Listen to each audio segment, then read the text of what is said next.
என்னும் மார்க்கவசம் என்று சொல்லுறது அது 10 கற்பனைகளுக்கு நாங்கள் கீழ்ப்படிஞ்சு வாழறதால உண்டாக்கப்படுகிற நீதியைத்தான் நாங்கள் அந்த மார்க்கவசம் என்று சொல்லுறோம். பொழுதும் அப்போஸ்தலனாகிய பவுல் எபேசியருக்கு எழுதின நிருபத்தில் அவர் 6ஆம் அதிகாரம் 14வது வசனத்தில் தேவனுடைய சர்வாயுத வர்க்கங்களை குறித்து அவர் பேசுகிற பொழுது இப்படியாக பரிசுத்த ஆவியினால் எழுதினார். நீதி என்னும் மார்க்கவசத்தை தரித்தவர்களாயும் நில்லுங்கள் என்பதே கர்த்தருடைய வார்த்தை. கர்த்தர் இந்த வேத வாக்கியத்தை தொடர்ந்தும் எங்களுக்கு உயிர்ப்பித்து தருவாராக. ஆமென், ஆமென். சௌரே, நாங்கள் நீதி என்னும் மார்க்கவசம் என்று சொல்லுறது அது 10 கற்பனைகளுக்கு நாங்கள் கீழ்ப்படிஞ்சு வாழறதால உண்டாக்கப்படுகிற நீதியைத்தான் நாங்கள் அந்த மார்க்கவசம் என்று சொல்லுறோம். 10 கற்பனைகளுக்கு கீழ்ப்படிங்கிறதால உருவாகிற நீதி, அந்த நீதிதான் எங்களுடைய மார்க்கவசம். அதனால அந்த மார்க்கவசத்தை குறித்து சாத்தான் 3 முக்கியமான தந்திரங்களை வைத்திருக்கிறான் என்று நாங்கள் கவனிக்க ஆரம்பித்தோம். ஒன்று, அந்த 10 கற்பனைக்கு கீழ்ப்படிவால நீதி ஆகாத எங்களுக்கு வருகிறபடியால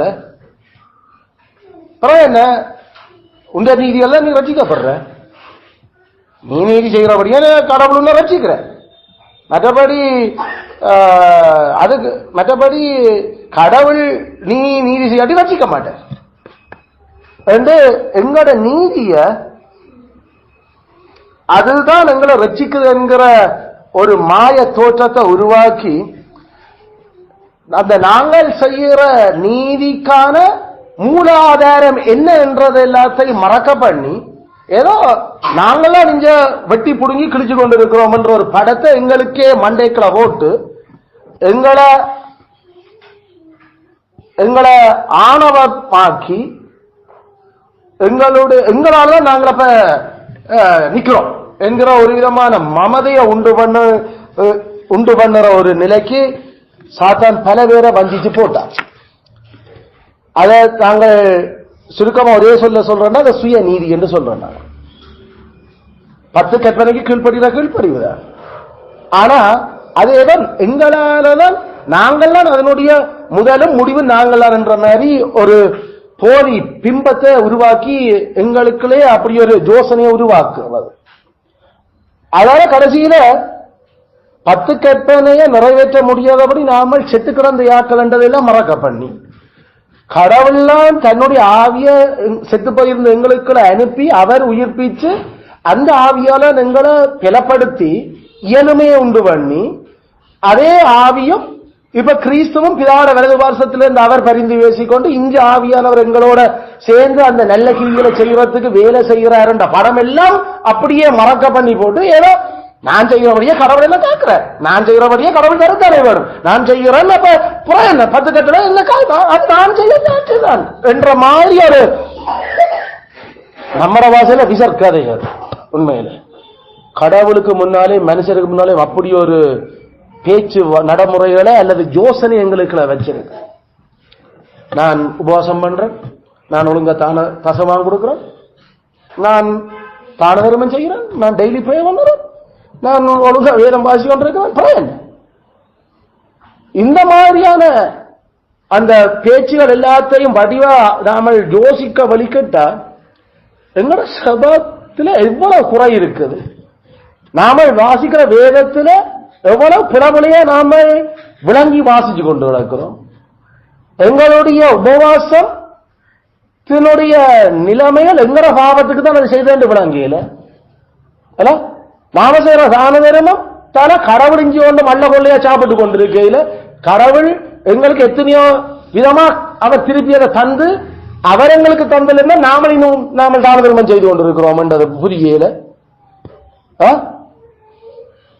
எங்களுடைய எல்லா நீதியும் எவ்வளவு அது அழுக்கான கந்தை என்றது நாம ஒவ்வொன்றையும் யோசிக்க வலிக்கிட்டா அதுக்கு இருக்கிற சகல குறைபாடுகளும் சூத்தைகளும் வெளியில வரும். அதுவே எங்களுக்கு அதுக்கு பிறகு நாம ஒரு நாள் கழகமான எங்கட நீதியெல்லாம் நாம நின்று கொண்டு இருக்கிறோம். ஆனா பல பேர் பரிசேயன் ஜபிக்க வந்து அதான் சொன்னான், நான் வாரத்தில் 2 தடவை உபவாசம் பண்ணுகிறேன், நான் தசமபாகம் செலுத்துகிறேன். இதெல்லாம் 10 கற்பனை தேவைப்படுத்துற விஷயம். 10 கற்பனையை மீறி நடந்த பாவம் உன்னுடைய ஆத்மாவில அந்த பாவம் விழுகுது இல்லை. அந்த பாவத்தை நீ கடவுளுடைய கிருபையோட முயற்சி செய்கிற அதை உடைக்கிறதுக்கு முடியல. ஆகல உன்னை சாப்பாடு இல்லாமலாகி கடவுள்கிட்ட போய் விழுந்து கிடந்த நீ. அதுக்கு பிறகு உபவாசம் உங்க ஆத்மாவை தாழ்த்தி நீ அதை பெரிய பெருமையா கதைக்கிற உண்ட பாவத்துக்கு தான் நீ அதை செய்த நீ. ஆனா பரிசேயருக்கு அது பெருமை. உபவாசம் பண்ண எத்தனை நாள் உபவாசம்? நீங்கள் நாங்கள் 40 days ஃபாஸ்டிங்ல இருக்கோம். டேய் இந்த நார்மல் பாவங்களுக்கு தான் நான் பாவம் இப்படி ஐயோ எந்த பாவம். அப்ப நம்மட மாதிரி ஆட்கள்கிட்ட காய்ச்சி நாங்கள் அவ்வளவு பாவம் செய்கிறீங்களா நீங்களே இல்ல என்ன? ஏய் நாங்கள் அப்ப இருந்திருந்தா உபவாசம், நாங்கள் லேசில பாவம் செய்கிறோம் இல்ல. பாவம் செய்கிற மனுஷருக்கு தான் உபவாசம் தேவை பயங்கரமா. ஏன்? அந்த பாவத்தை அழிச்சு ஒழிக்கிறதுக்கு ஆத்ம தாழ்மைப்படுத்த. நாங்கள் செய்கிற உபவாசம் பொதுவாக அடுத்த வருஷத்துக்கு கடவுளங்களை காக்கணும் அதுக்கு. மற்றபடி பாவத்தை அடிச்சு ஒடுக்கிறதுக்கு அப்பப்ப எங்களுக்கு தெரியுது சில வேலையில சிலதுகள் எங்களால் ஏறாம கிடக்குது. எங்க ஆண்டவர் சொன்ன முறையில சாப்பாடு இல்லாம ஓக்கு முன்னால் விழுந்து கிடக்கும். என்ன இந்த பாவத்தை இல்லாமலாக்க நீரும் கிருபை செய்ய வேண்டும். அதுக்காக நான் 7 நாள் ஃபாஸ்டிங் 3 நாள் ஃபாஸ்டிங் என்று பிதட்டி கொண்டு பீத்தல் கதை கதைக்கிறதுக்கு நாங்கள் ஃபாஸ்ட் பண்ணுறோம்.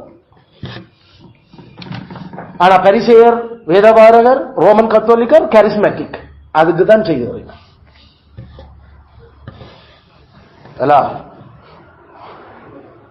சோ அது சாத்தான் வைக்கிற படு பயங்கரமான ஒரு சாத்தானுடைய தந்திரம்.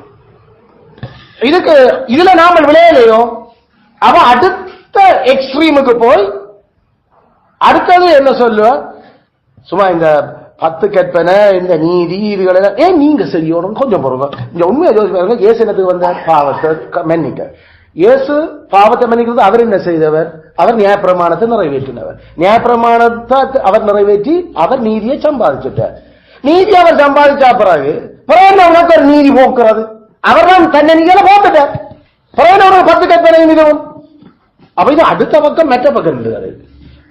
இது ஒரு பக்கம் போனா இது அப்ப இந்த பக்கத்தை நாம திரும்பி ஏய் ஓம் அது உண்மைதான்.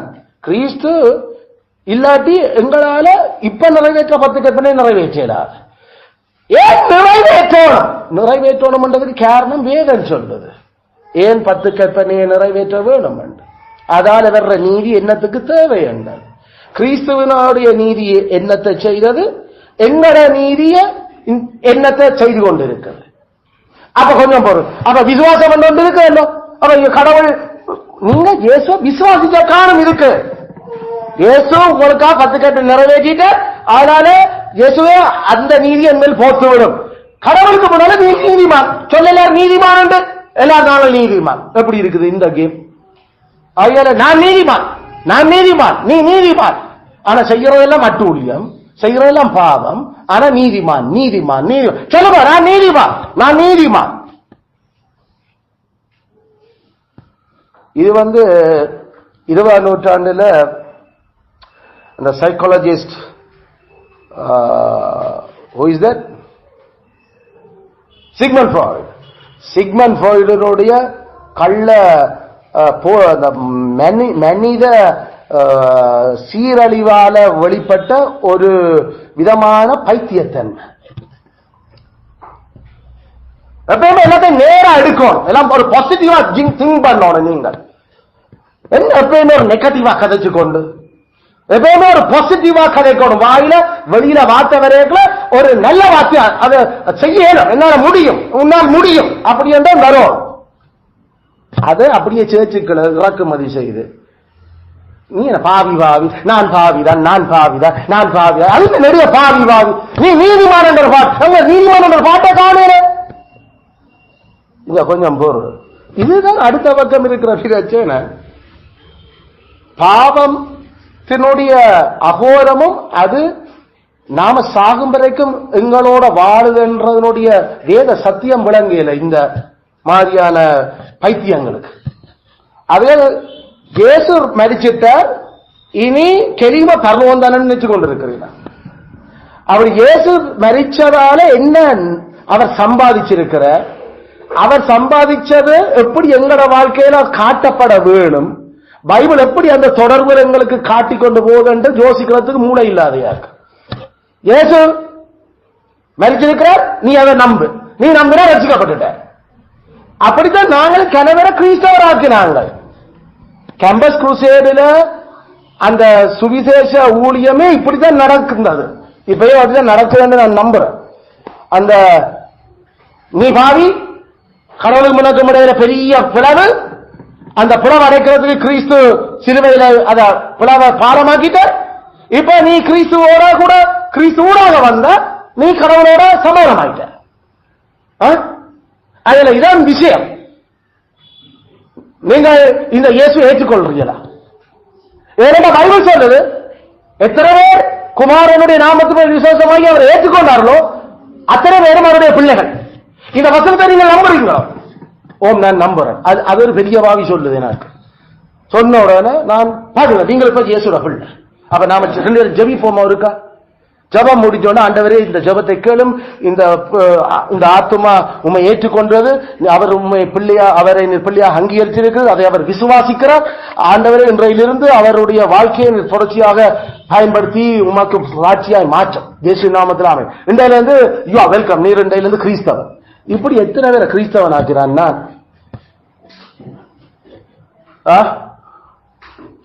எத்தனை புத்திஸ்ட் எப்படி கிறிஸ்தவன் ஆக்கிறான்? எத்தனை ஹிந்துஸ கிறிஸ்தவன் ஆக்கினான்?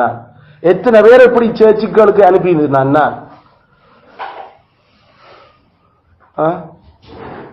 என்ன பைபிள் சொல்லுது? நீ விசுவாசிச்சா சரியா? என்ன நீ விசுவாசிச்சா அப்ப ஒண்ணுல என்ன நீ அதை கிரியையில காட்டுன்ற வசனம் தெரியாது.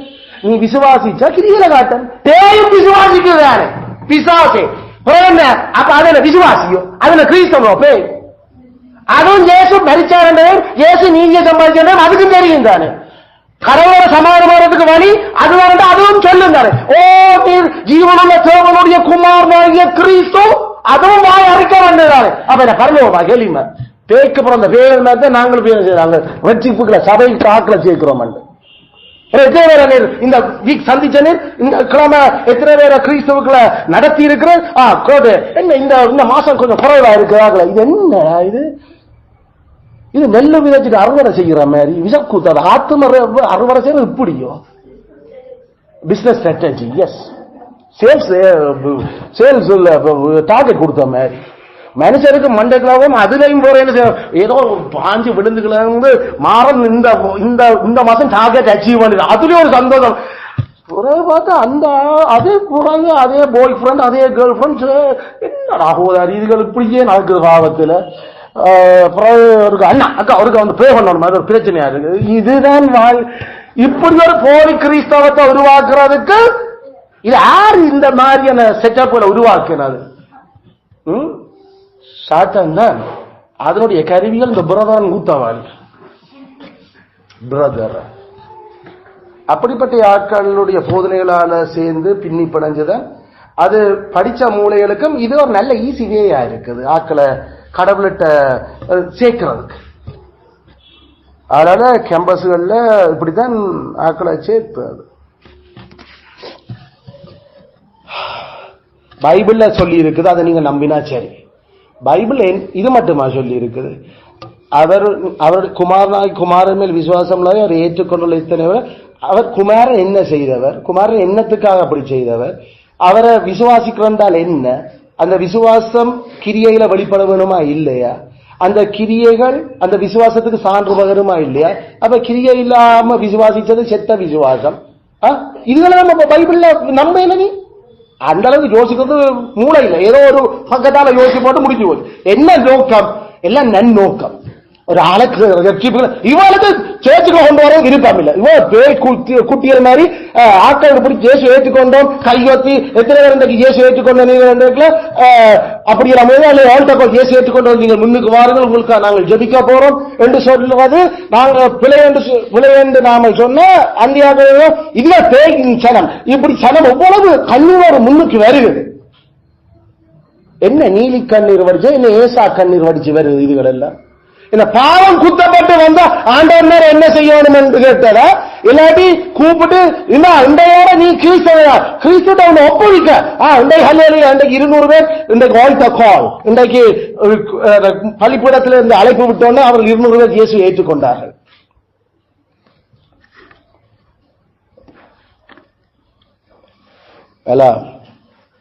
இந்த மாதிரியான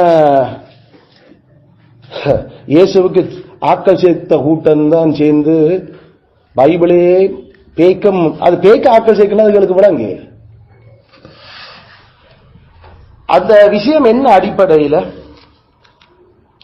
நீதி என்ன மார்க்கவசம் எங்களோட பாவத்துக்கு எதிரான போராட்டத்தில் நாங்கள் வெல்லுறதால உருவாக்கப்பட்டு கொண்டு இருக்குது என்றது சொல்லப்படுறது இல்லை.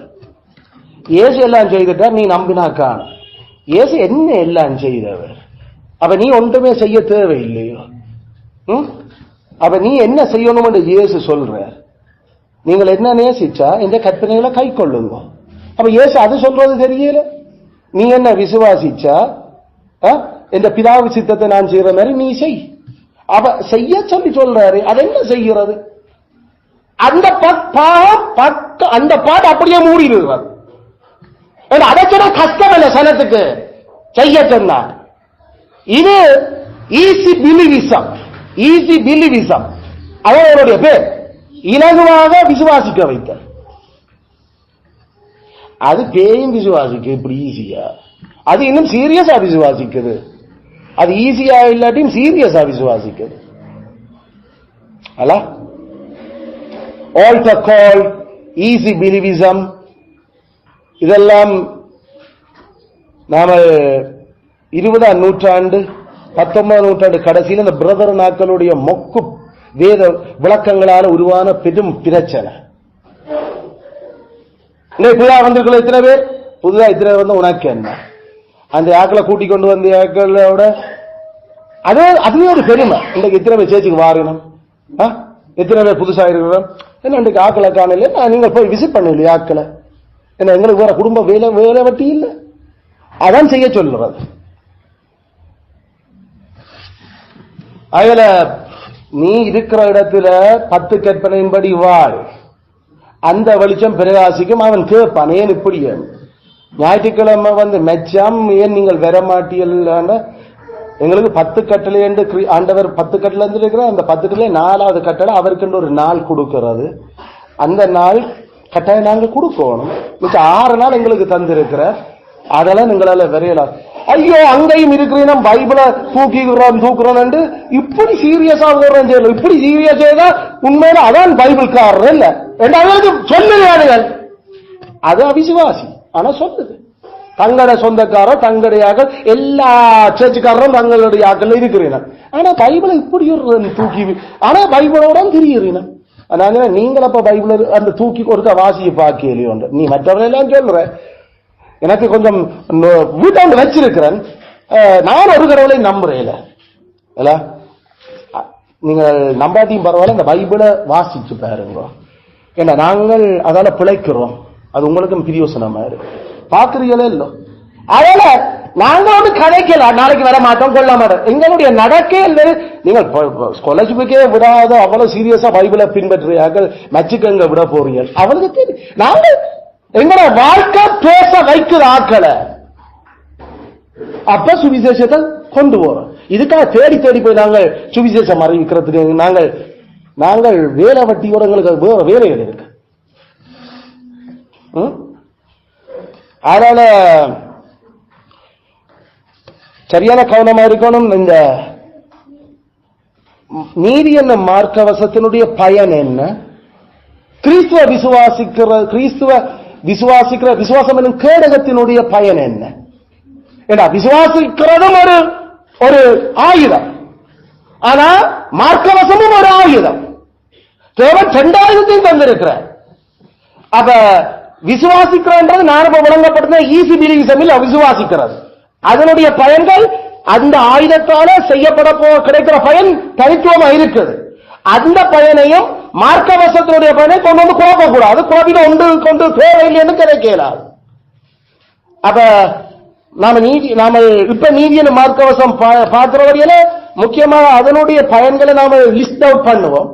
பிறகு விசுவாசம் கேடும் போய்களை பார்ப்போம். ஆனா இப்பயும் வேணும்னா 1-2 நாம அதை பிரிச்சு விளங்கி கொண்டு போனா நல்லது. ஏன் விசுவாசம் என்னும் கேடதா நீதி என்னும் மார்க்கவசத்தை இல்லாமல் ஆக்காது. நீதி என்னும் மார்க்கவசமும் தேவை, விசுவாசம் என்னும் கேடமும் தேவை. தேவன் 2 தேவை என்று சேர்த்து வச்சிருக்கிறார்.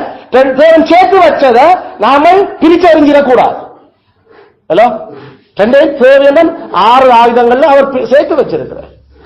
அப்ப ஜஸ்ட் நோட் பண்ணிக்கொள்ளலாம் நீதி என்னும் மார்க்கவசத்தின் பயன். ஹலோ, நீதி என்னும் மார்க்கவசத்தின் பயன்கள்.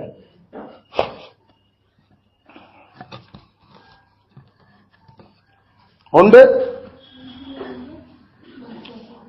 குயிக்கா சொல்ல போறோம், சின்னாக்கள் பிறகு நீங்கள் பார்த்து எழுதலாமா? ஒன்று, கடவுளுக்கு எங்களுடைய கீழ்ப்படிவையும் நன்றியறிதலுக்கும் சாட்சியாகும்.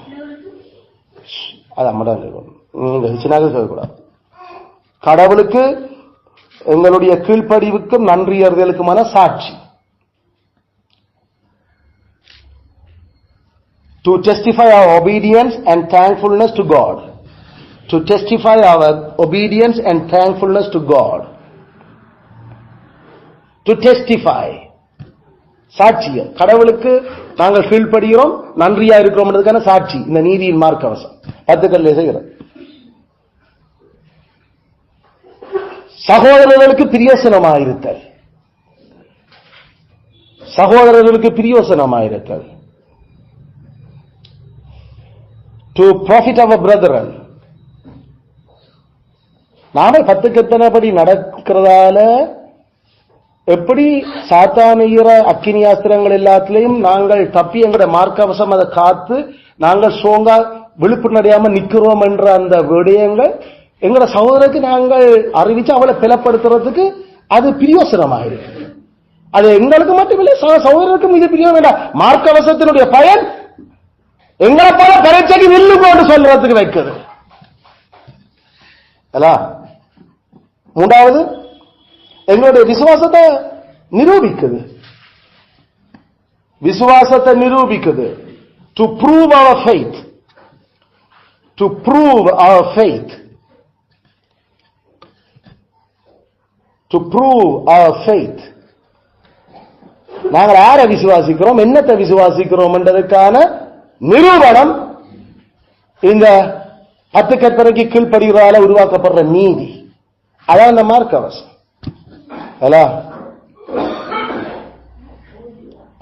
நாலாவது, நமது அழைப்பையும் தெரிந்து கொள்வதையும் நீதிமானாக்குதலையும் அழைப்பு தெரிந்து கொள்ளுதல் நீதிமானாக்குதலுக்கான எவிடன்ஸ்.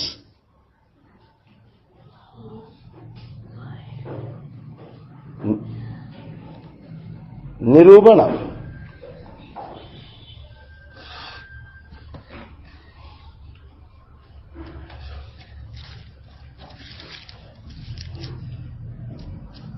நாங்கள் அழைக்கப்பட்டவர்கள், நாங்கள் தெரிஞ்சு கொள்ளப்பட்டவர், நாங்கள் நீதிமானாக்கப்பட்டவர் என்பதற்கான நிரூபணம் என்ன?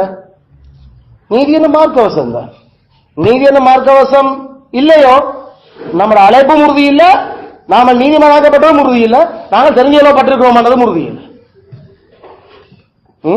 அஞ்சாவது, to give evidence. To give evidence of our calling, election and justification. ஐந்தாவது,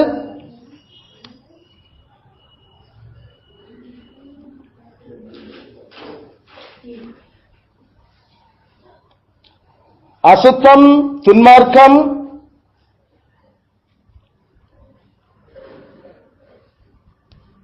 அசுத்தம், துன்மார்க்கம், அநீதிகளுக்கு எதிராக நம்மை நிறுத்துவதற்கு உதவுகிறது.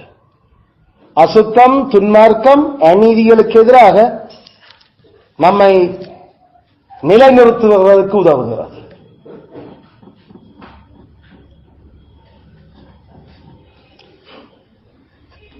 To maintain our cause against profaneness, impurity and wickedness. To maintain our cause. அநீதிகளுக்கு எதிராக நாங்கள் நீதி என்றதை காட்டுறதுக்கு மார்க்க வசனம் தான் உதவும். ஏன்னா 10 கட்டளை தான் நீதி. அப்ப அநீதி நடக்கிறதுக்கு எதிராக நாம அநீதி நாங்கள் இல்லை என்றதை நிலைநிறுத்தணுமோ 10 கட்டளையை செய்து காட்டணும். நாங்கள் துன்மார்க்கர் இல்லை என்றதை காட்டுறதுக்கு 10 கட்டளை செய்யப்பட வேண்டும். நாங்கள் அசுத்தர்கள் இல்லை என்றதை நிலைநிறுத்துறதுக்கு 10 கட்டளை செய்யப்படும். இது நாங்கள் ரட்சிக்கப்படுறதுக்காக செய்ய இல்லை, ரட்சிக்கப்பட்டிருக்கிறோம் என்றதுக்காக செய்து கொண்டிருக்கிறோம். ஆமென். ரட்சிக்கப்படுறதுக்காக செய்யல, ரட்சிக்கப்பட்டதுக்கான அடையாளங்களை தான் நம்மளை செய்து கொண்டிருக்கிறோம். அதனால விசுவாசம் என்னும் கேடகத்தை பிள்ளையா விளங்கி கொண்ட சாத்தான், அதை பிள்ளையா விளங்கப்படுத்தின சாத்தானும் அதை பிள்ளையா விளங்கி கொண்ட ஆக்களும் தான் இந்த நீதியின் மார்க்கவசம் விசுவாசம் என்னும் கேடகம் காணும் என்று சொல்றது. ஆனா விசுவாசம் என்னும் கேடகத்தினுடைய பயன்பாடு என்ன? உதாரணத்துக்கு 1, 2 சொன்ன நாம படிக்க போறோம். 16 வசனம், இப்ப 14 வசனம், இனி 15, 16, இன்னும் 3-4 மாசத்துக்கு பிறகுதான் நாங்கள் அதை தொடங்கும். ஜஸ்ட் 1-2 எழுதினா காணும். விசுவாசம் என்னும் கேடகத்தினுடைய பயன்கள்: கிறிஸ்துவனுடைய நீதியை எங்களுக்கு பிரயோகிக்க, கிறிஸ்துவின் நீதியை எங்களுக்கு பிரயோகிக்க. To apply Christ's righteousness. To apply Christ's righteousness. கிறிஸ்துவின் நீதியை நமக்கு பிரயோகிக்க.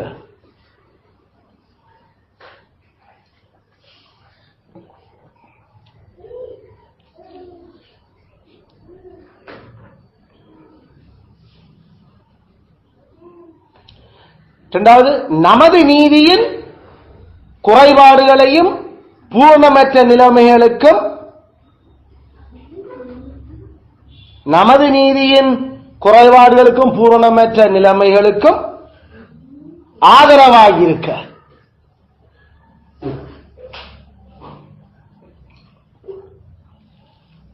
To support against imperfections and defects of our righteousness.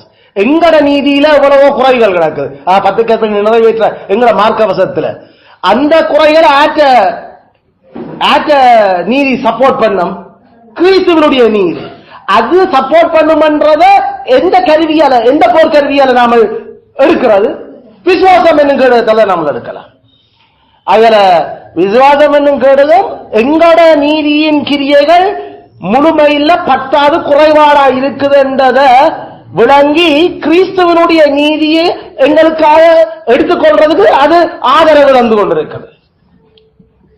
அப்ப அதுல இருந்து எங்களுக்கு தெரியுது, அப்ப எங்கட நீதியால நாங்கள் ரட்சிக்கப்பட இல்லை. எங்கட நீதியால் ரட்சிக்கப்பட முடியுமென்றா கடவுள் எங்களுக்கு கடனாளி, கூலி தரும்.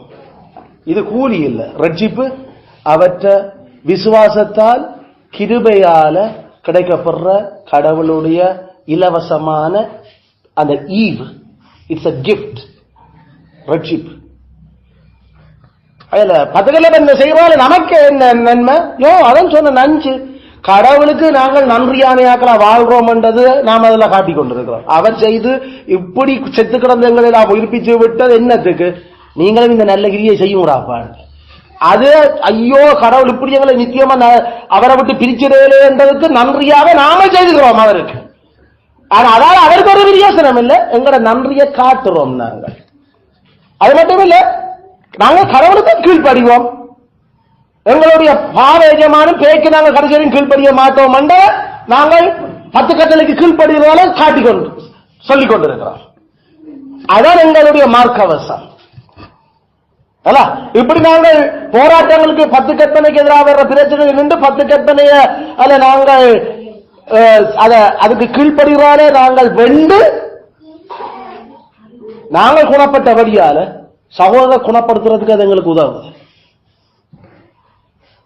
இல்ல இல்லாட்டி என்னென்று அதன் 2வது சகோதரருக்கு அது அது பிரியோசனமா இருக்கும் நாங்கள் கீழ்ப்படுகிறது என்ன எப்படி எப்படி எல்லாம் பிரச்சனை இருக்கு அதை எப்படி கீழ்படிஞ்ச நாங்கள் எப்படி அதை வெண்ட நாங்கள் சொன்னாதான் ஓ இப்படி செய்த ஓகே அப்ப நாங்களுக்கு பிரியோசனம் அது மற்றவனுக்கு இல்லாட்டி என்னப்பா இன்னும் இப்படி சொல்ல பிரச்சனை என்ன நமக்கும் போராட்டம் தெரியல என்ன பத்துக்கத்துல கீழ்படிக்க தெரியல கீழ்படிக்கிறதே இல்ல ஏதோ உலகத்துல போக்குல போய்கொண்டு நானும் கிறிஸ்தவன் வாழ்ந்தா கீழ்படுகிறது அதனால விசுவாசம் என்னும் கேடகத்துக்கும் விசுவாசம் என்னும் கேடகத்துக்கும் நீதி என்னும் மார்க்கவசம் 2 போர் ஆயுதங்களும் தனித்தனி பிரியோசனங்களை கொண்டிருக்கு அதை குழப்பி அடிச்சு போட்டு ஒன்று தேவையில்லை என்று சொல்லிடக்கூடாது இதான் பிசாசு செய்கிற அந்த பிரச்சனை 3வது பிரச்சனை என்ன சாத்தாண்ட அடுத்த பிரச்சனை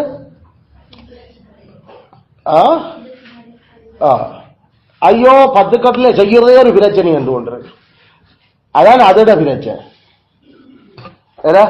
முதல் நீ செய்கிறாய் பிரச்சனை இல்லை என்றுச்சு பிறகு கிரீது செய்தவரானே பிறகு உனக்கு பிரச்சனை என்றுச்சது எல்லாத்தையும் பண்ணாமோ இப்ப செய்து வேற எவ்வளவு பிரச்சனையா இருக்கு வேற என்று அவ 10 கற்பனையே ஒரு பிரச்சனை ஆக்கிட்டு இருப்பது நமக்கு அதான் அதனுடைய அடுத்த ஸ்ட்ராட்டஜம் அல்ல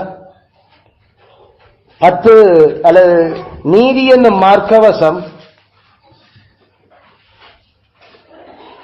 எவ்வளவு வில்லங்கம் நமக்கு என்று அது சொல்லு நீதி என்னும் மார்க்கவசம் எவ்வளவு வில்லங்கம்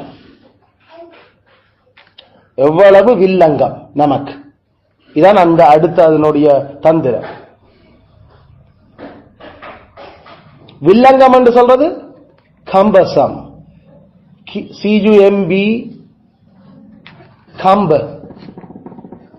CUMBER கம்ப சம் SOME கம்ப வேண்டாலே வில்லங்கம் தான் வில்லங்கம் என்று சொல்றது என்ன சும இதென்ன வில்லங்கம் பிடிச்ச வேலையா கிடக்குன்னா இதென்ன பெரிய கரைச்சல் பிடிச்சது இதென்ன பெரிய சுமையா கிடக்குது அல்ல இதென்ன பெரிய ஐயோ நம்மளுக்கு கஷ்டமா கிடக்குது இல்ல அதுக்குதான் வில்லங்கம் என்ற சொல்லு நாம சொல்றோம் நாம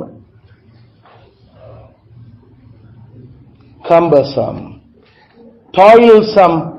டாயில் என்று சொன்ன சரியான பாடு ஐயோ 10 கட்டளை செய்யணும் எல்லா பக்கமும் யோசிச்சும் சரியான பாடா கிடக்குது அதை செய்கிறது இதான் அதனுடைய தந்திரம் இப்படி சொல்லி மார்க்கவசத்தை இவ்வளவு பாடா கிடக்குற போட்டுக் கொண்டு இருக்கிறது so it suggests that righteousness is cumbersome or toilsome ஏலா உண்மையில என்னத்துக்கு வில்லங்கம் 3 விஷயத்துக்கு தான் அது வில்லங்கம் என்று சொல்லு ஒன்று புகழுக்கு வில்லங்கம் 2வது இன்பத்துக்கு வில்லங்கம் 3வது செல்வத்துக்கு வில்லங்கம் புகழ் இன்பம் செல்வம் honor pleasure rich honor pleasure rich புகழ் இன்பம் செல்வம் இந்த 3க்கும் 10 கற்பனை சரியான தடை நமக்கு 10 கற்பனை அப்படி செய்வீங்களோ வில்லங்கம் தான் உங்களுக்கு இந்த 3லையும் நீங்கள் முன்னேறலாம் புகழ்ச்சியோட வருமா எவ்வளவு நல்ல மூட எப்படி கெட்டிக்காரன் அவனை அனுப்பினாத்தான் ஒரு பிள்ளைக்கு ஒரு கெத்து ஒரு புகழ் படிச்சா பிள்ளைய பெற்றிருக்க பெற்றாருக்கு ஒரு புகழ்ச்சி இருக்கும் பள்ளிக்கூடத்துக்கு தான் எவ்வளவு புகழ் ஸ்காலர்ஷிப் எத்தனை பேர் பாஸ் பண்ணி இருக்கிறோம் அதுல உங்களோட மகன் எவ்வளவு திறமானால் அவன் ஒரு பெரிய நல்ல மார்க்ஸ் எடுத்து ஜாழ்ப்பாணம் மாவட்டத்திலே பெரிய ஒரு இதா அடிக்கிறதுக்கு சான்சஸ் எல்லாம் இருக்கு நீங்கள் என்ன இப்படி விட்டுட்டு இருக்கீங்க இப்ப என்ன இங்க தடையா வருகிறது 10 கற்பனபடி நடந்தா நம்மட புகழ்ச்சி தடையாகும். சாத்தான் சொல்லு மார்க்கவசத்தை போடு, உனக்கு புகழுக்கு பிரச்சனை. மார்க்கவசத்தை நீ போட்டு பார், நீ புகழ்ச்சி அடைய மாட்ட. என்ன போவ ஞாயிற்றுக்கிழமை நெக்ஸ்ட் வைக்கிறான், இவ்வளவு நல்ல திறமா விளையாடி போய் நீ பாரு, நீ போகாததால கடைசியில் உங்க டீம் தோக்க போகுது. கடைசியில் ஸ்கூலுக்கு புகழ்ச்சி இல்லை போ.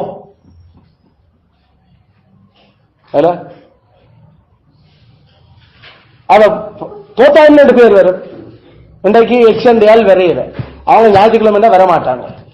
அவங்க வந்திருந்தா இப்ப இத்தனை நாங்கள் போட்டுருவேன். அப்ப பிரின்சிபல் அப்புறம் அவனை டீமை சேர்த்தனிய அவனை டீம்ல நிப்பாட்டு. அப்ப என்ன நம்மளோட புகழ், நம்மளுடைய அந்த இன்பம், எங்களோட சந்தோஷம் இருக்கு. நம்ம விளையாடுறதால எங்களுடைய அச்சீவ்மெண்ட் எங்களுக்கு ஒரு சந்தோஷம், அது எல்லாத்துக்கும் ஆப்பு வைக்குது. 10 கற்பனையாகிய அந்த நீதியின் மார்க்கவசத்தை செய்தா எங்களோட புகழ், இன்பம், அதால கிடைக்கக்கூடிய செல்வங்கள், ஐயோ எவ்வளவு ஒரு பெரிய பரிசு தொகை, இனி பாஸ் பண்ணி இருந்தா நல்ல மார்க்ஸ் எடுத்திருந்தா பேங்க்ல அவங்க டிபாசிட் பண்ணுவாங்க. இந்த ஸ்காலர்ஷிப் ஃபண்ட் இதுக்காக ஸ்பெஷல் இது வந்திருக்கு, ஸ்கூல் அதை ரெக்கக்னைஸ் பண்ணி இருக்குது. எத்தனை விதமா உங்களுக்கு காசு தொகைகள் எல்லாம் வருது, கடைசியா ஒன்றுமில்ல போங்க. அப்ப என்ன இதால இல்ல மார்க்கவசம் என்ற நீதிய போடு, நீ அணிஞ்சுகொள், உனக்கு செல்வமும் இல்லாம போ. விளங்கிச்சோ இந்த சாத்தானுடைய தந்திரம் அதுதான் செய்யுது.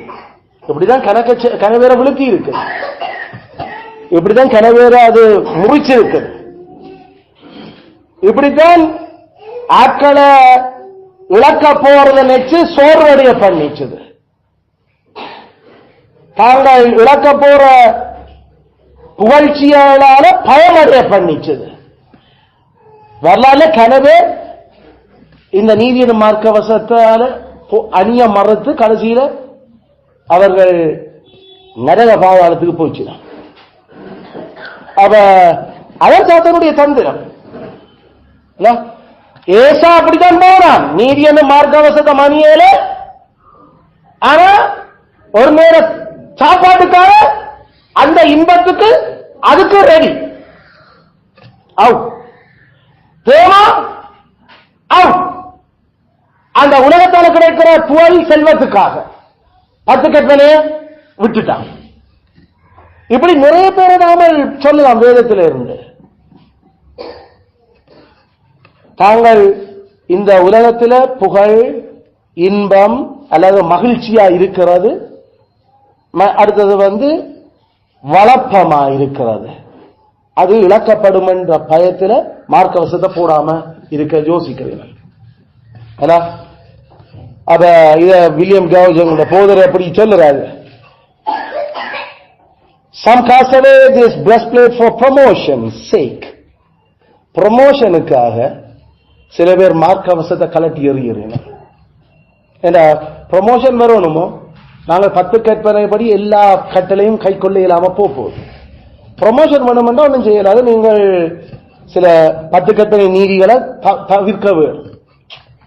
அப்ப சில பேர் அப்படி ப்ரமோஷனுக்காக அதை செய்ய பார்க்கிறீங்க. உதாரணங்களா, சில பேர்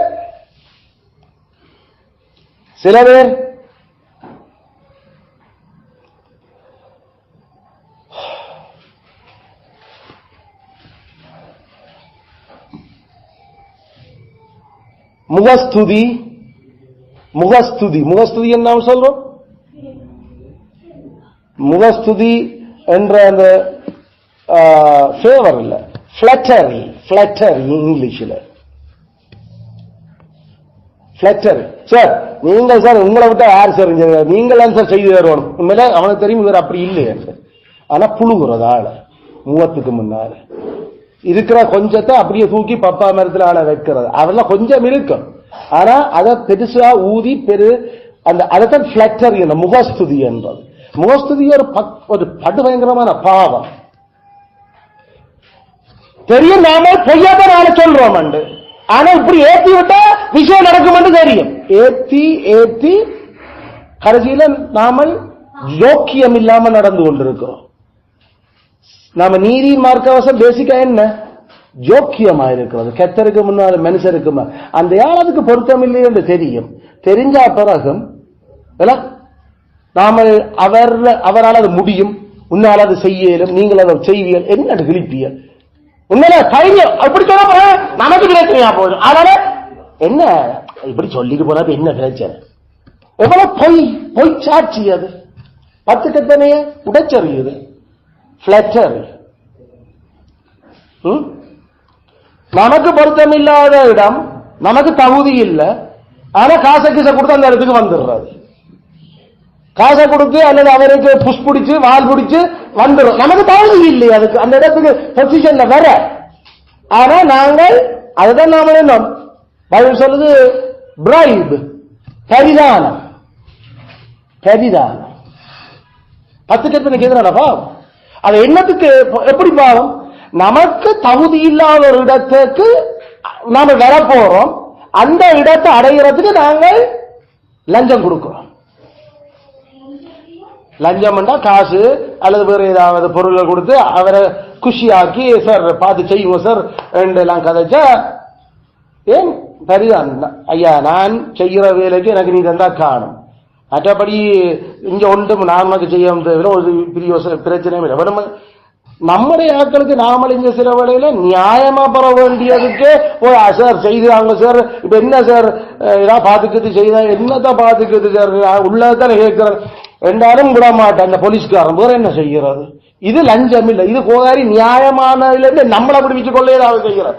ஆனா பரிகாரம் நியாயம் இல்லாத ஒரு விஷயத்தை அடைகிறதுக்கு நாம கொடுக்கிற காசும் பொருள், அதான் பிரைப். பைபிள் சொல்ற பரிதானம், பிரைப், BRIBE.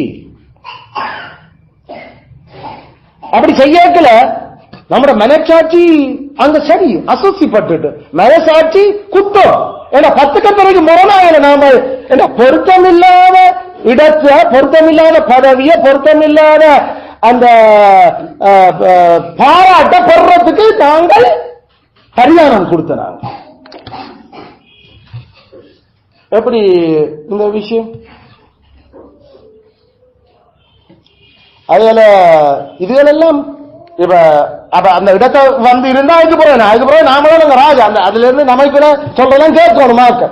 அப்ப புகழ், அதால கிடைக்கக்கூடிய வருமான உழைப்புகள், இதெல்லாம் எல்லாத்தையும் அவ சரியான சீரியஸான பிரச்சனை இந்த பாவம். சாதாரண அப்படித்தான் நீ மார்க்கவசத்தை போட்டி என்றால் இதெல்லாம் செய்ய இயலாது. மார்க்கவசம் போட்ட பேரம் உனக்கு அது சும்மா, அது உன்ன ஒன்றிலையும் உய்ய விடாது, மேல வர விடாது. இதான் சாத்தானுடைய தந்திரம் நம்மளை சொல்லி. ஆனா கர்த்தர் ஒவ்வொரு வரிய பரிசு வச்சுக்கோ என்றது நம்மட மண்டை அந்த வேதத்தை பார்க்க இல்லை. இது தற்காலிக இந்த உலகத்துல ஆக்கையால கிடைக்கிற புகழ்ச்சியையும் பரிசையும் செல்வத்தையும் கௌரவத்தையும் அதால கிடைக்கிற சந்தோஷம் புழுதையும் தான் நாமல் பார்த்து கொண்டிருக்கிறோம். அதான்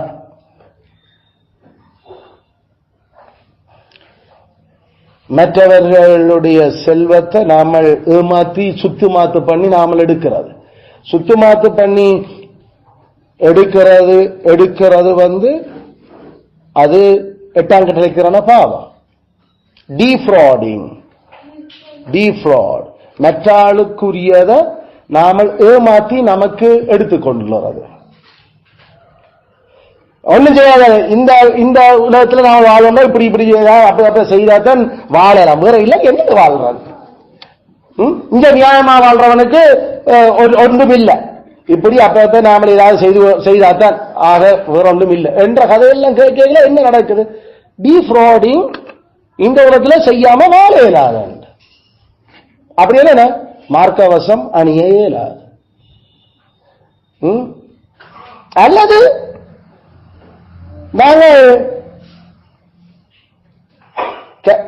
சொன்ன கர்த்தருடைய நாள நாம கொண்டாடாம நாம அன்றைக்கு பார்ட்டி வீட்டை வச்சு பார்ட்டி செய்கிறோம். பார்ட்டி அன்றைக்கு நல்ல சாப்பாடு, அன்றைக்கு நல்ல விருந்து, அன்றைக்கு ஃப்ரெண்ட்ஸ் எல்லாம் வீட்டை அது என்ன செய்யறது? ஞாயிற்றுக்கிழமை வந்துட்டு நாங்கள் என்ன செய்யறது? ஞாயிற்றுக்கிழமை வந்தா கத்தருடைய நாள், கத்தருக்கு தான். ஞாயிற்றுக்கிழமை வந்தா என்ன செய்யறது? அதான் கத்தருக்கு தான் செய்யறது. ஐயோ இப்படி என்ன என்னண்டு வாழ்றது இந்த? ஐயோ என்ன அது என்ன கலட்டி வைக்க போறீங்களோ? சரி கலட்டி வை. பிசாசுக்கு அதான் தேவை. நம்மட மெயின் வைட்டல் பார்ட்ஸா அடிச்சு உடைக்கிறதுக்கு மார்க்கவசம் கலட்டணும். அதுக்கு ஞாயிற்றுக்கிழமை கர்த்தருடைய நாள்.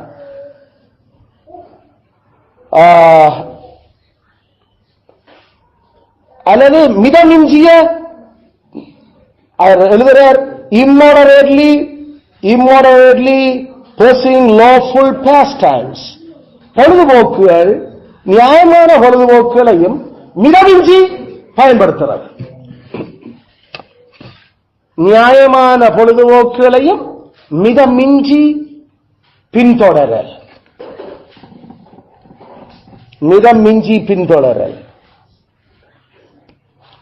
அதன மிதமிஞ்சி என்று ஏற்கனவே சொல்லிட்டேன் காலம பிரசங்கத்தில். கூட அது எப்ப கூட அளவுக்கு மிஞ்சி. கடவுளுக்கான பலன்கள், கடவுளுக்கான நேரங்கள், அல்லது அதை விட ஆத்மாவின் நன்மைகள் அந்த நாளில் செய்யப்பட வேண்டியதா கட்டாயம் கடவுளுக்கானது என்றது மட்டும் இல்லை. இப்ப இன்றைக்கு நம்மளுடைய வேலைகள் காரியங்கள் இதுல இருக்கேக்கல எங்கள் சகோதர சபையினுடைய ஒரு ஆத்மாவினுடைய விஷயம் சம்பந்தமா அது சீரியஸான விஷயம். நாம போய் கதைச்சு ஆட்களை அந்த உணர்த்தி பாவத்திலிருந்து வெளியில வர பண்ணணும். இல்லாட்டி அவளுக்கு ஒரு ஆறுதலாக கட்டாயம் போய் மீட் பண்ண வேணும் இருக்கேக்க அது ஆத்மாவுக்கான நன்மை. அது அந்த ஆத்ம நன்மையை விட எங்களுடைய உலக விஷயங்கள் அது எடுக்க வேண்டாத அது மிதமிஞ்சி போகுது. அது கத்தருக்கு நாம வெறுமனே கடவுளோட 4 கத்தனையை மட்டும் கதைக்க கூடாது. நாம சொல்லக்கூடியது எங்களுடைய ஆத்மாவுக்கான நன்மை. அதாவது கத்தரோட இருக்கிற உறவு, சகோதரருடைய ஆத்மாவுக்கான நன்மை, அது எங்களால் அவருக்கு போற நன்மை. அப்ப இந்த நன்மை அது நெடுக வர்றது இல்லை. அது இருந்துட்டு வரைக்கும் அன்றைக்கு அதை செய்யாம நாம எங்களுடைய நாளாந்த ருட்டீன் வேலையில ஈடுபட்டா நாங்கள் மிதமிஞ்சி வேலை செய்கிறோம். மிதமிஞ்சி நாங்கள் எங்களுடைய அழைப்புகளை பயன்படுத்தி இருக்கிறோம்.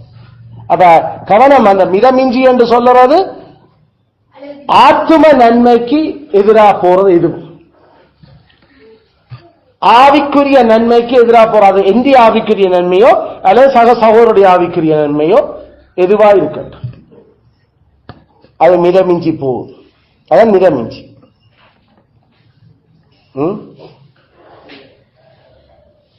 அவர் எழுதுறார்,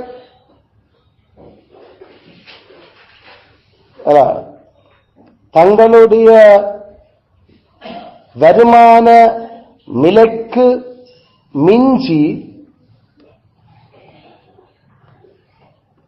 மிஞ்சின உடுப்புகள் உடுத்துறது. தங்களுடைய வருமான நிலைமைகளுக்கு மிஞ்சின ஆடைகள் அணிதல். நம்மளுக்கு கடவுளர் வருமான மட்டம் வச்சிருக்கிறார். அந்த வருமான மட்டத்துக்குள்ள வாங்கக்கூடிய அந்த உடுப்புகள்லாம் நாங்கள் போடுவோம். நாம அதுக்கு மிஞ்சி வருமான மட்டத்துக்கு மிஞ்சின உடுப்புகள் வருமான மட்டம் என்று சொல்லிக்கூட வாங்கினதெல்லாம் உடுப்புக்கு போட்டு கொண்டு இயலாது. அப்ப சாப்பாடு இருக்குது, சேமிப்பு இருக்குது, எங்களுடைய ஏனைய இதர தேவைகள் இருக்குது. அதோட உடுப்பும் எங்களுக்கு அடிப்படை தேவை, பைபிள் சொல்லுது. ஆனா அந்த அடிப்படை தேவைக்கு ஒதுக்குற ஒதுக்கீடு எங்களோட வருமான மட்டத்தினுடைய ஏனைய போஷாக்கு நிலைமைகள், ஏனைய அத்தியாவசியமான வேற சேமிப்புகள், இதுகள் எல்லாத்தையும் விட்டு போட்டு உடுப்புக்கே செலவழிச்சு நாம போட்டுக்கொண்டு நான் உழைக்க நான் போடுறேன். இப்ப நீ உழைக்கிறதெல்லாம் போட்டுக்கொண்டு திரியா?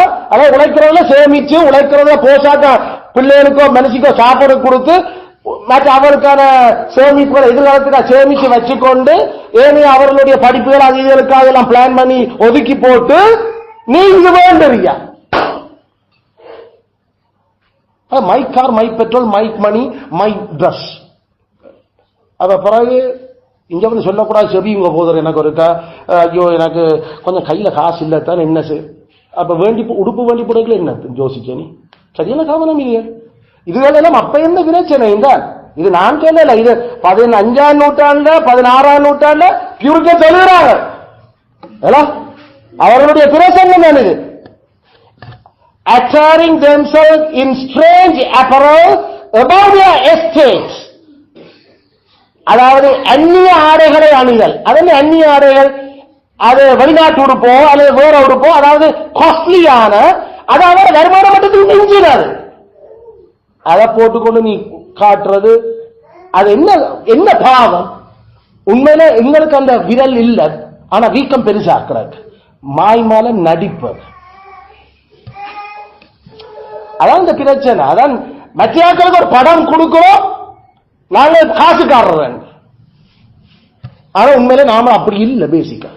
அப்ப என்ன நம்மட அளவுக்கு நம்மட உடம்பு போடும். சில பர்ஃபியூம் நாம அடிச்சா அந்த பர்ஃபியூமோட வாசத்துல தெரியும் இது காஸ்ட்லியான பர்ஃபியூமா அல்லது நார்மல் பர்ஃபியூமா, அது லோக்கலா நாம வேண்டக்கூடியதா. நாம வெளிநாட்டு பர்ஃபியூம் அடிக்கிறோம் வையும், அந்த வெளிநாட்டு பர்ஃபியூம் நாம அடிக்க அதனுடைய சில பர்ஃபியூம் இங்கே இல்லை. அந்த பர்ஃபியூம் வேண்டத்தக்க பலன் நமக்கு இருக்குதா? அதுக்கு அதை வேண்டுவோம், அப்படி நம்மளால முடிஞ்சதா இருக்குதா என்று யோசிச்சு அடிக்கணும் பர்ஃபியூம். இல்லாட்டி அதை விட்டு போட்டு நார்மலா ஏதோ அடிச்சு கொண்டு திரிய போக வேண்டிய. அது அந்த எஸ்டேட் எங்களுடைய லெவலுக்கு மிஞ்சி போச்சு. அந்த பர்ஃபியூம் ஒன்று 13, 14, 15,000 ரூபாய் அந்த பர்ஃபியூம்.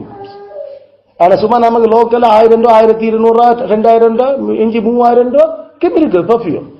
ஆனா இந்த மாதிரி பர்ஃபியூம் வேண்டுனா நாங்கள் வேண்டி அடிச்சிருக்கிறோம்.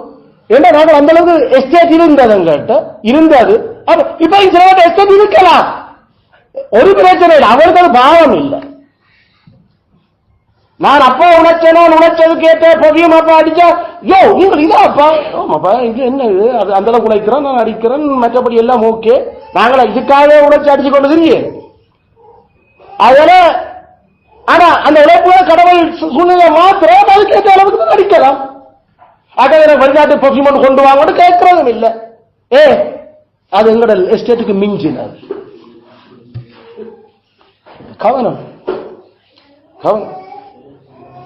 எங்களுக்கு வாங்கக்கூடிய ஒரு வாகனம் வேணும், அது ஓடக்கூடிய விதத்தில் நாம போகணும், யோசிக்கிறோம். எங்களுடைய அளவுக்கு மிஞ்சி நாம யோசிக்க இயலாது. இருக்கிறது கடன்படாம அல்லது டக்கண்டு மாறி அதை தீர்க்கக்கூடிய விஷயமா 1, 2, 3, 4, 5 மாசத்துல முடிக்கலாம்.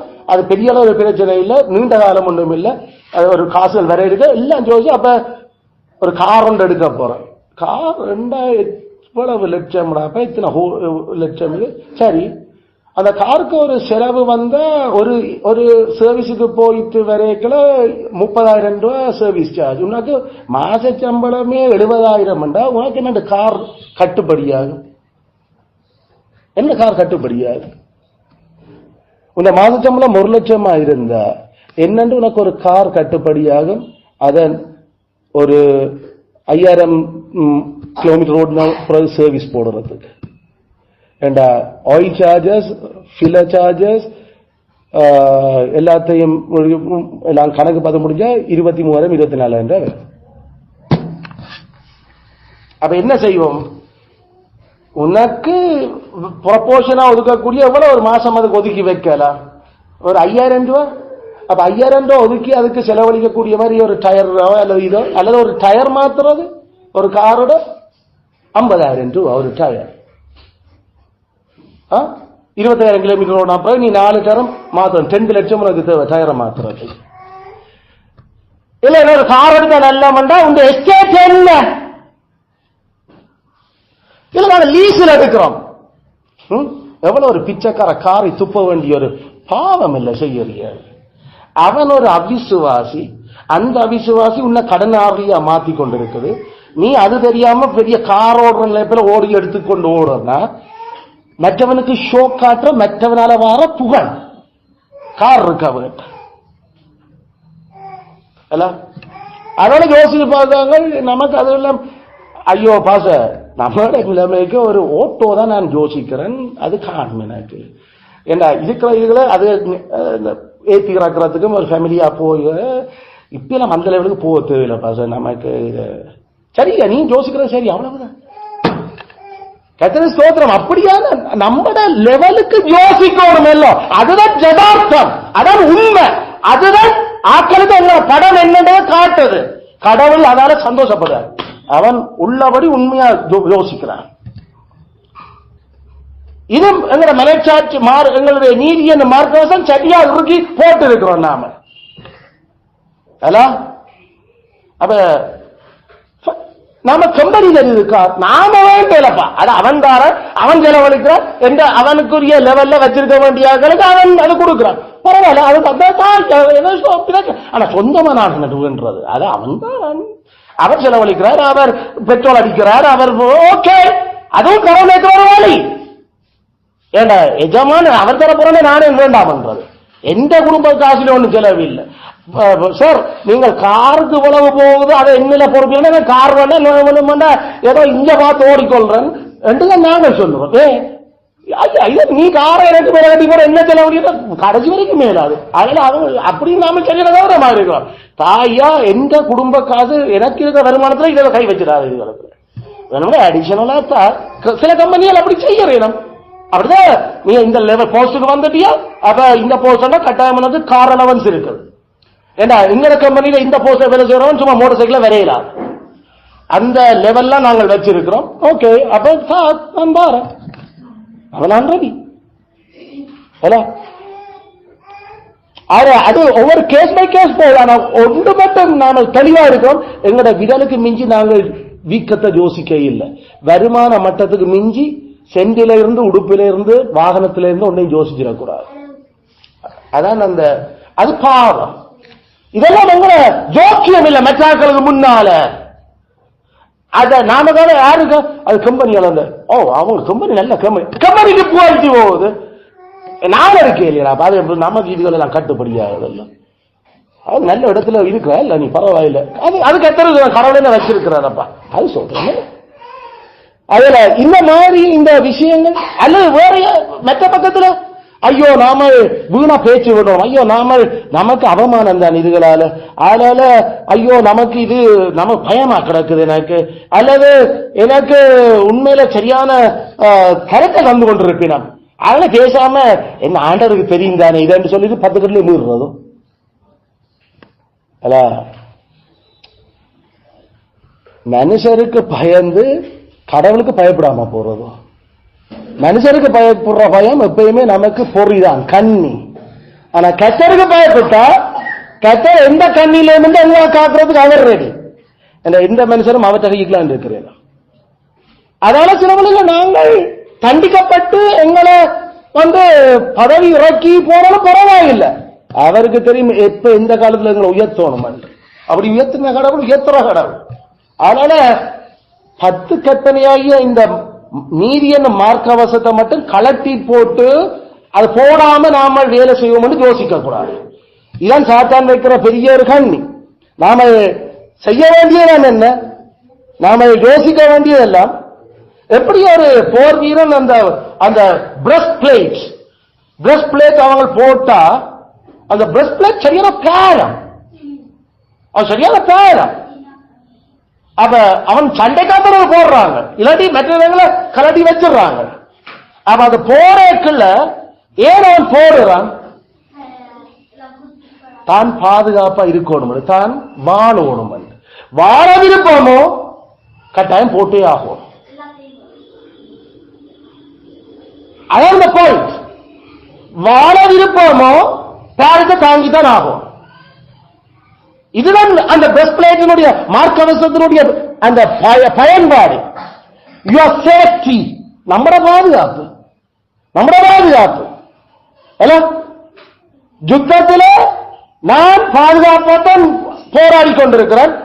எதிரியினுடைய தாக்குதல்கள் எந்த முக்கியமான பாகம் ஒன்றை தாக்குகிறார் என்றால் உறுதியில நான் அதை போட்டு போய்கொண்டிருக்கிறேன். அதாவது 10 கற்பனை நிறைவேற்ற இருக்கிற உறுதிப்பாடு. பிசாசினுடைய எந்த தாக்குதலும் 10 கற்பனையை உடைச்சு கொண்டு போகிறார். நான் 10 கற்பனையின் படி வாழ்ந்தா கடவுள் எனக்கு சொல்லி இருக்கிறார் தான் பாதுகாப்பு தர்றேன். அதனால நான் 10 கற்பனையின் படி வாழ்ந்து அந்த மார்க்கவசத்தை போட்டுக்கொண்டு இருக்கிறேன். அதுல பிசாசோ வேற எவரோ எந்த குண்டுகளும் துளைக்க இயலாது. நான் சேஃப். அதே அந்த சோல்ஜருக்கு இருக்கிற ஒரே ஒரு நம்பிக்கை. அதை விட எங்களுக்கு கர்த்தர் என்ன சொல்லி இருக்கிற, தான் நீதியின் கிரீடம் அணிவன் என்று சொல்லி எங்களுக்கு நாமல் நீதி என்ன மார்க்கவசத்தை அணிஞ்சு போட்டு வெற்றியோட நாமல் கேட்க, he will crown us with the crown of righteousness. He is the judge. He is the righteous of the righteous. நீதிகளுக்கே நீதிபரராக அவர் நீதியின் கிரீடத்தால் எங்களை அலங்கரிப்பார் என்று சொல்லி இருக்கிறார். அது பெரிய மகிழ்ச்சியும் பெரிய புகழும் பெரிய செல்வமும். அது மேரி அவர் எங்களுடைய நீதியை விளங்க பண்ணுவார். இப்ப இந்த பூமியிலே அவர் நீதி உள்ளவர்கள், அவர் நேசிக்கிற கடவுள். நீதிமானுக்கு துன்பவரே என்றான், ஆனால் கர்த்தர் எல்லாவற்றிலும் அவனை காப்பாற்றுவார். ஆமென். இதுதான் இந்த பாயிண்ட். அதுல நீதி மார்க்கவசம் பாரமும் துன்பமும் தான், ஆனா கர்த்தர் காப்பாற்றுவார். அப்ப வேத வசனங்கள் அடுக்கி இருக்குது. எத்தனை வசனங்கள் இந்த நீதிக்கும் கர்த்தருக்கும், நீதிமானுக்கும் கர்த்தருக்கும் இருக்கிற அந்த தொடர்புகள். சங்கீதம் 11:7, சங்கீதம் 11:7, சங்கீதம் 58:11, சங்கீதம் 58:11, நீதிமொழி 10:6, நீதிமொழி 10:6, சங்கீதம் 34:15, நீதிமொழி 10:24, முதல் 10:24 எழுதணும். சங்கீதம் 34:19, சங்கீதம் 27:25, 27:25, 68:3, 92:12, நீதிமொழி 28:1,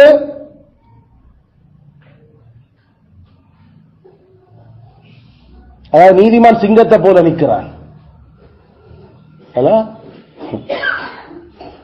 நீதிமொழி 4:18,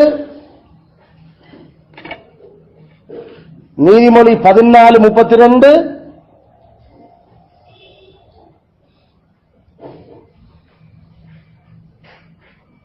நீதிமான் தன் மரணத்திலும் நம்பிக்கை உள்ளவர். அதான் அந்த நீதிமொழி. எங்களை சாவலே எங்களுக்கு நம்பிக்கை இருக்கு, நாங்கள் எங்க போறோம் என்ன செய்கிறோம். நீதிமானுக்கு மட்டும்தான் அது. சங்கீதம் நீதிமொழி 14:32 சொன்ன. ஏசாயா 57:1, ஏசாயா 57:1, தீங்கு வருவதற்கு முன்னே நீதிமான் எடுத்துக் கொள்ளப்படுகிறார். நீதிமொழி 10:7,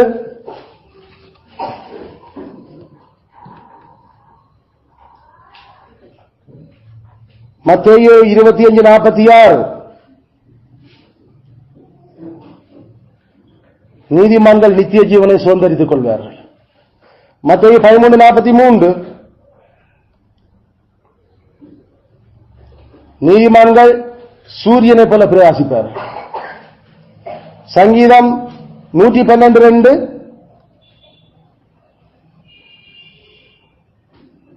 நீதிமானுடைய சந்ததியை ஆசீர்வதிக்கப்படும். சங்கீதம் 37:25, 37:25, நீதிமானுடைய சந்ததி அப்பத்துக்கு இதந்து தெரியாது. இப்படி அடுக்கிக் கொண்டே போகலாம் இன்னும் வசனங்கள். மோசே எகிப்து பேரரசு கொடுத்த புகழ், செல்வம், இன்பம், இதில் ஒன்றும் வேண்டாம் என்று நிராகரிச்சு போட்டு நீதியின் மார்க்க வசத்தை போட்டு கொண்டு இருந்தார். அதான பாருதான் பேரன். ஆனா இன்றைக்கு வரைக்கும் மோசையின் ஆகமங்கள் நாம வாசிச்சு கொண்டிருக்கிறோம். 5 ஆகமமும் கிறிஸ்துவே சொன்னார், அது மோசையின் ஆகமங்கள். கடவுள் தன்னுடைய வேதத்தை முதல் 5 புத்தகத்தையும் எழுத பயன்படுத்துற மனுஷனே மோசேதான். எகிப்தினுடைய இன்பங்களும் ஆசைகளும் புகழ்ச்சியையும் செல்வத்தையும் கடவுளுடைய நீதிக்காக நிராகரிச்ச மனுஷன். அதனால கர்த்தருடைய மக்கள் இந்த பாதையெல்லாம் போயிருக்கிறேன். அது எபிரேயர் 11 இல்ல, எபிரேயர் 11:24 மோசே the reward, நீதியின் மார்க்கவசத்துக்கான பரிசுகள் என்ன? இன்றைக்கு வரைக்கும் இயேசு தான் சாக போறத குறித்து டிஸ்கஸ் பண்ணினதுல ஒரு நாள் மோசே. எப்படிப்பட்ட மரணம், என்ன மாதிரி போது ஏற்கனவே மோசே இந்த பூமியில வாழ்ந்து மனுஷனா வாழ்ந்து கடவுளுக்கு முன்பாக அந்த வாழ்க்கை எங்களுக்கு முன்பாக திட்டம் தெளிவுமா இருக்கு. அதுல சரியான கவனமா இருக்கும். இயேசு கிறிஸ்துவ படிக்கல 12:2 எபிரேயர் 12:2 He endured the cross and despised the shame. Endure the cross, despise the shame. சிலுவையை தாங்கினர், அவமானத்தை கண்டுக்கவே இல்லை, அவமானத்தை கணக்கே எடுக்கல. அதான் அந்த point. He despised the shame. Despising என்று சொன்ன கண்டுக்காம போறது. அவமானம் என்றதை இயேசு கண்டுக்கவே இல்லை, அவர் அதை கணக்கா எடுக்கல. ஆனால் சிலுவையை அவர் தாங்கினார். அவர் தமக்கு முன்பாக வைத்திருக்கிற என்னது ஜோஸ் சிலுவை சகிச்சு சந்தோஷத்தின் பொருட்டு தனக்கு உலகம் தர்ற சந்தோஷம் இல்லை, உலகம் தர்ற பிளஷர் இல்ல, கடவுள் தர்ற பிளஷர் தான் எங்களுக்கு தேவை. அந்த சந்தோஷம் அவருடைய வலது மார்க்கத்தில் நிச்சயமான சந்தோஷம் இருக்கிறது. உலகத்தவன் யோசிக்கிற சந்தோஷம் ஒன்றும் இல்லை, அது மண்ணுலகாக்கள் யோசிக்கிற அந்த சந்தோஷம். இது நிச்சயமாக கடவுளோட, அவருடைய பரிசுத்த தூதரோட, பரிசுத்த வான்களோட, பரிசுத்த வாட்டிகளோட, அவர் படைக்கிற, அவர் நெருப்பால எரிச்சு புதுசாக உருவாக்குற அந்த பூமியில பாவமே இல்லாத முழு பரிசுத்தத்தில் வாழ்ற அந்த இன்பம். அங்க இப்படி ஒரு பெரிய சில்லெடுப்பும் வில்லங்கமும் நமக்கு இல்லை. அதுக்காக கிறிஸ்து தந்த மக்களோட நித்தியமாக அந்த அந்த ராஜ்யத்துக்காக அவர் தான் கோட்டை, அவர் சிலுவையை சகிச்சார். அது நேரம் அவமானத்தை அவர் கணக்கெடுக்கல. He despised. கவனம் அல்ல, பிளஷர், அடுத்தது நாம what we call honor, மதிப்பு, அடுத்தது ரிச், செல்வம். இதுக்காக நாம மார்க்க வசத்தை கலட்டியது இயலாது. கடவுள் எங்களுக்காக வச்சிருக்கிற பெரும் அந்த செல்வத்தை நாம விளங்கிக் கொள்ளவர். கிறிஸ்துதாமே தொடர்ந்தும் இந்த சாத்தாந்த தந்திரங்களுக்கு நாங்கள் தப்பிய அவர் எங்களுக்கு கொடுத்திருக்கிற பிளத்தால இந்த மார்க்க வசத்தை நாங்கள் அணிந்தவர்களாய் நிற்க எங்களை பிளப்படுத்துவார். ஆமென்.